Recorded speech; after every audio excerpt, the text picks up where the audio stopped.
Hi mga kabeshi kung magaganda na katulad ko.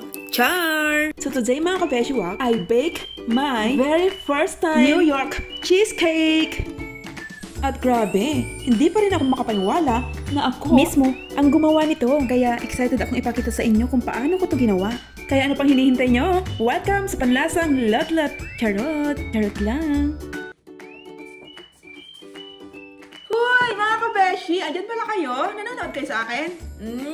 Tama yan. Panoorin nyo ako, okay? So ngayon, gagawa tayo ng napakasarap na cheesecake. So kung gusto nyo malaman kung paano ako gumawa or mag-bake ng napakasarap na cheesecake, aba, panoorin nyo ako. So tara mga kabeshi, umpisahan na natin to.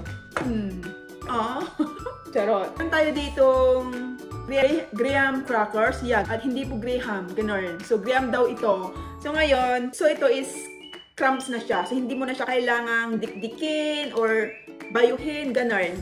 Ready to use na mga kabeshi. Yes, hindi ka na mahihirapan. At kailangan na natin itong gamitin kasi pa-expired na. Actually, expired na to. Pero pwede pa yan. Maniwala ka sa akin. Salain ko kasi hindi siya pino. So mga kabeshi, para sa ating crust ito, so kailangan natin ng 2 cups ng graham crumbs. At syempre, pwede naman po kayong gumamit ng graham crackers at pwede nyo itong dikdikin or gumamit po kayo ng food processor. Ganda ka, no? Char! So, ayan, okay na yan. Ay, mga kabeshi, ilalagay natin itong asukal. Ganyan.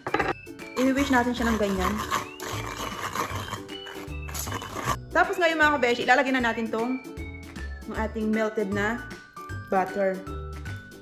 So, pwede po kayong gumamit ng spatula or spoon to stir that together until the crumbs are evenly moistened. So, siya nga pala mga kabeshi wak, I'm using a non-stick springform pan here for easier release of the crust once the cheesecake is all baked and ready to serve. So now mga kabeshi, we're gonna bake this in a center of preheated oven at 350 Fahrenheit for just 8 minutes. Ganda ko! Char! Baka magalit kayo sa akin mga kabeshi, sabihin niyo sa akin, ang kapal ng mukha ko. Totoo naman, kapal ng mukha ko. Oh, makapal yan. Charot.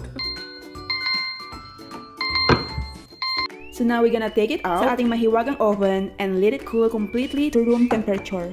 So habang pinapalamig natin siya, you should also start boiling a pot of water. And then don't forget to set your oven to 450 degrees Fahrenheit. So once the crust is nearly cooled, we can start on the filling. So kailangan natin ng 3 blocks of softened cream cheese. At dito sa ating mahiwagang mixing bowl, ikukumbine natin itong 3 pirasong blocks ng ating softened cream cheese. So tara mga kabeshi, i-beat na natin itong ating cream cheese. So ngayon naman mga kabeshi, i-beat na natin ito on medium-high speed for 5 minutes, ganon. So dapat ito ay maging light and fluffy. So scrape down natin ito sa ating bowl once or twice kung kinakailangan, ganon.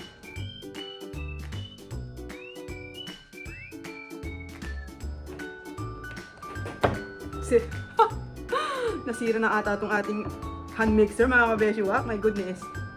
Huwag naman sana.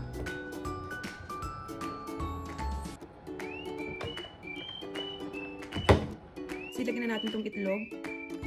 Dapat hindi natin sabay-sabay ilagay yung itlog. Isa-isa lang po mga kabeshi, ha? So, i-beat natin itong egg mga kabeshi on medium speed. Tapos, hintayin natin na yung mga eggs are fully incorporated between each addition. Ganon.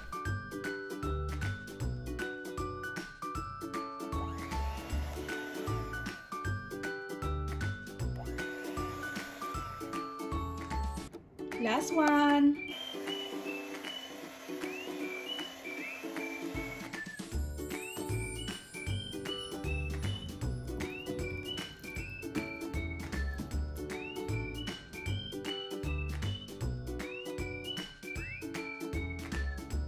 So ngayon mga kabeshi, ilalagay na rin natin itong ating asukal. Dapat isinabay na natin to kanina sa ating cream cheese pero nawala sa isip ko, pero okay lang yan mga kabeshi. Pero para sa akin, isabay nyo na itong asukal sa cream cheese. Kasi para sa akin, kapag sinabay nyo yung cream cheese tapos asukal, mas madaling ibit yung ating cream cheese, ganon. So ngayon naman, maglalagay tayo ng sour cream. So i-whisk lang natin ito. So maglalagay na rin tayo ng vanilla.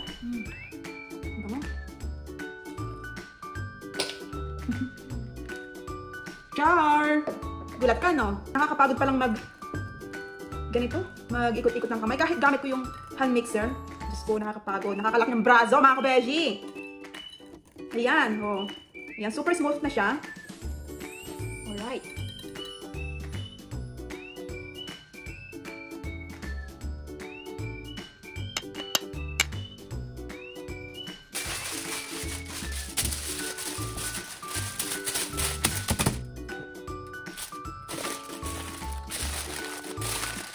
So mga kabeshi, ang paggamit ng heavy duty na foil and double layering para masigurado natin na hindi or walang water na magli-leak sa loob ng ating cheesecake pan. Ganon.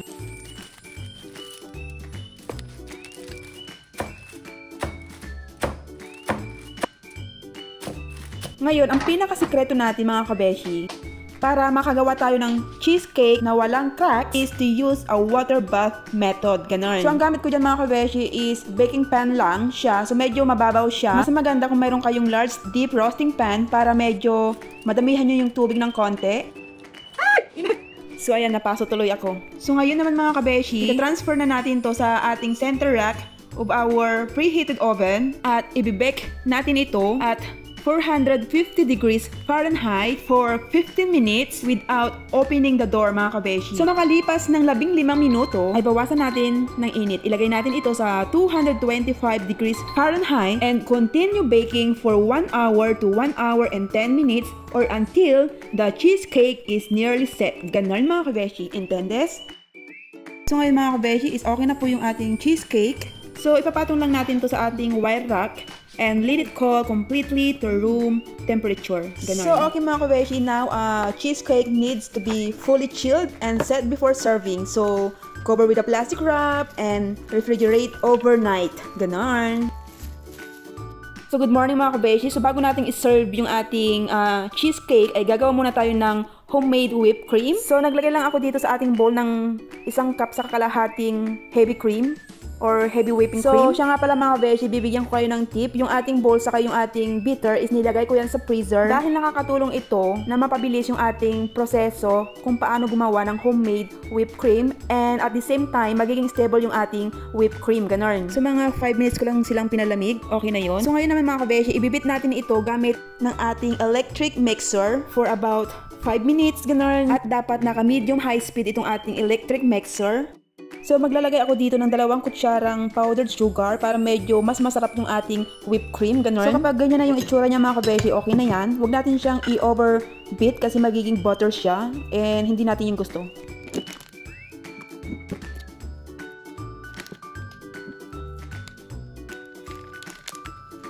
So na mga kabeshi, I'm adding my whipped cream on the cheesecake. So, pasensya na mga kabeshi wak.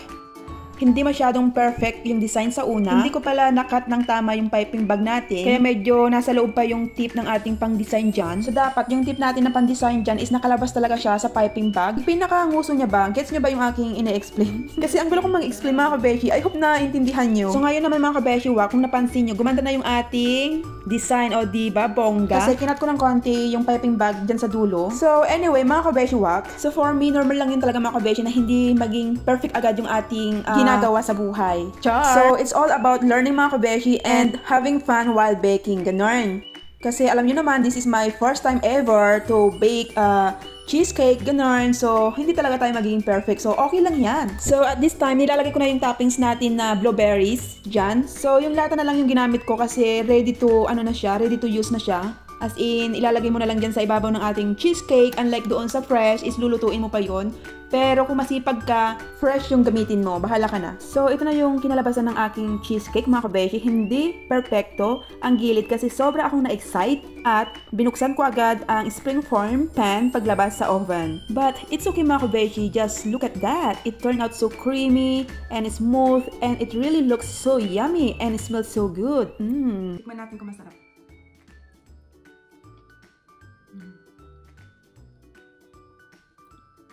Look at that. Perfect. Sarap.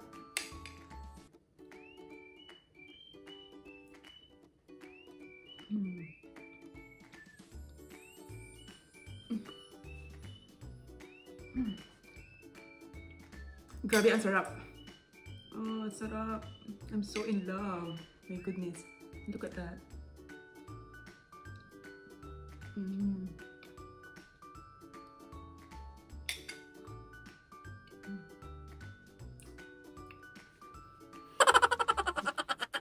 Grabe, sobrang sarap niya. My goodness. This is so perfect. My goodness, hindi ko tina-expect na masarap pala yung kalalabasan niya kahit medyo hindi perfect yung kanyang itsura sa labas. Pero this is so perfect. My goodness.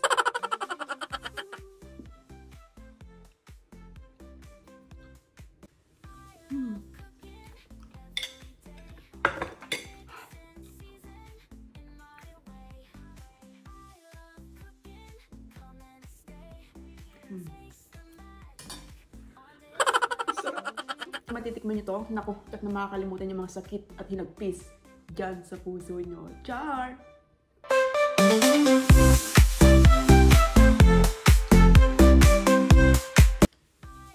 Grabe mga kabeshi, ang sarap ng cheesecake na to, as in, swak na swak sa panlasa ko. Ang sarap! At kitang-kita nyo naman mga kabeshi na bawat kagat ko talagang super saya ko. At alam nyo ba na super nagustuhan din ito ng aking asawa? Subukan nyo tong recipe na ito mga kabeshi, tsak na hindi kayo magsisisi, as in. So anyway mga kabeshi, kung nagustuhan nyo to, please don't forget to like, share, and subscribe. Happy baking mga kabeshi! Bye! Masarap, and it's excellent. Thank you, baby. I love cooking every day.